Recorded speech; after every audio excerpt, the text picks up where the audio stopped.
Makasaysayanong pagpahigayon sa bar exam dinhi sa Dakbayan sa Sugbo, gisugdan karong adlaw. Sayra nato ang sitwasyon sa nagkadaiyang venue, pinaagi ni ining report. Kaadlawon pa lang, sirado na ang mga daan sa San Siangco ug Pilais. Din gibantayan og mga pulis alang sa hapsay nga pagpahigayon sa bar examination sa University of San Carlos Main Campus. Sagol kalipay ug kakulba ang gibati ni Aubrey Toledo sa iyahang pagkuha og bar exam. Apa nagpasulabi ang kalipay nga sa katapusan, madayon na gyud kini. Happy na kiduhar sa adlaw. So marag gamayng push na lang gyud. Samtang sa University of Cebu Manila Campus, taas na ang linya sa mga bar takers nga nagpaabot nga makasulod alang sa final inspection. Usa kanila ang 61 anyos nga si John Esmero nga taga Bohol nga nangandoy nga makabot ang dugay na niyang gitinguha.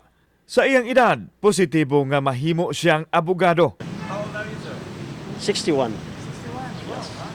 May pag-asa pa, basta may edad pa. Basta mabanat. May background lang.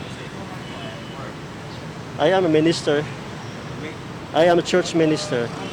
Alang sa mga examinees, mas maayo nga i-regionalize ang bar examination kay duol ra og dili kaayo sila makagasto. Naibta nagigtunok sir ba?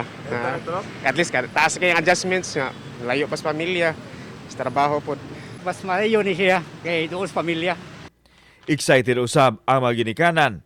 Usa kanila si Konsehal Garganera kansang anak mukuha sa bar exam. They've come this far, so kingalan chill lang sila ron. Samtang sa University of San Jose Recoletos main campus, gisirad-an ang usa ka lane sa daan aron paghatag og kasayon sa mga mukuha sa bar examination.